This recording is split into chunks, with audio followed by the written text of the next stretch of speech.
Hello friends, it's time for our first week Camp NaNoWriMo check-in.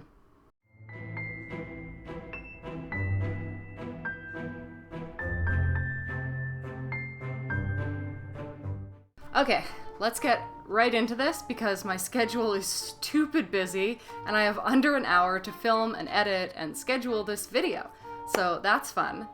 Definitely a relief that I decided really early on that these camp check-ins were going to be in a different format than my usual NaNoWriMo stuff, and I mean even that might be different when I get to November. I want to mix things up a bit, so rather than doing in-depth daily vlog styles, I'm just doing these little check-ins. So how did it go? Most importantly, I got in all my words. My goal for Camp NaNoWriMo is 1,000 words a day, and I'm trying to finish Synterra, which I've been working on for 100 million years. So far, there was only one day where I didn't get my words in, and that's when I was launching my book. Woo! I can't not scream. That's part of the fun. Yeah, my book is launched. A Time When Demons is out in the world. It's incredibly exciting. You can purchase it on Amazon, Smashwords, Barnes & Noble, Apple Books, Kobo, Odilo, Scribed, all those good places, and I'll link them down below. And hopefully there will be more places soon. And if you have a local store that you like and you want to request that they stock it, that would be absolutely amazing. I've been asking people to do that if they want to think of a way to support me that doesn't necessarily involve spending money, because I know it can be tough sometimes. But I digress. Other than missing July 5th, I have been writing every day, and on the 6th, I caught up by doing 2K words instead of the 1. So what has been happening in this first week of July, aside from releasing my novel, and how has that been affecting my writing? So let's see. I got laid off, which it may sound terrible, but it was, it was honestly a good thing. It does mean, though, of course, that I've been scrambling to find a new job. So I've been sending out applications and going through interview processes, and that's just, it's really stressful. It's really, really stressful, and there's a job that I really want right now, and it's like 4 rounds of interviews, and I'm on the second one, so it's just like, I don't know, I hope I get to the next round, but it's just so much worse than usual, like 1 or 2 interviews, because you have to stress every time that did I make it to the next level, so it's kind of terrible. But if it works out, it'll be really, really awesome.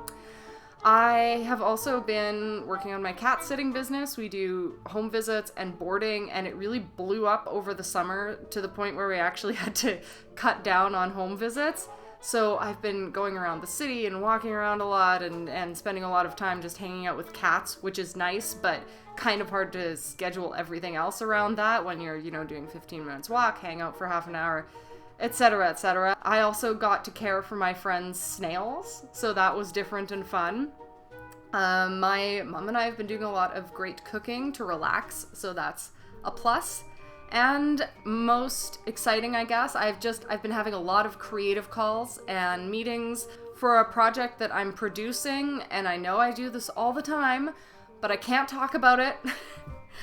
You'll find out more pretty soon. It's coming up, there will be stuff released, and like anything I say is gonna give away what's going on, so I'm just not gonna say anything beyond that.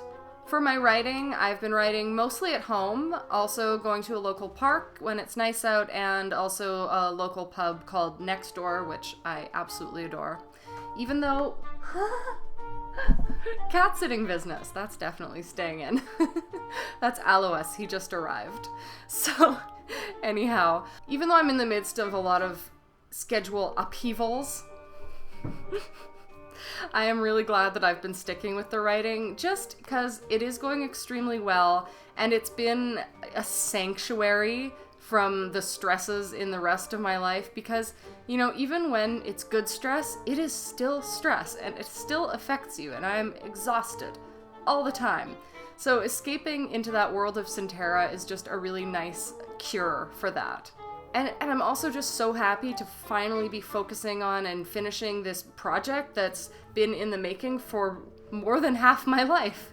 So with that, we move on to week 2. Do remember to join in on my sprints Saturday, July 8th from 1 to 3 p.m. Eastern, which It could be tomorrow or today, depending on how quickly I get this video edited and posted.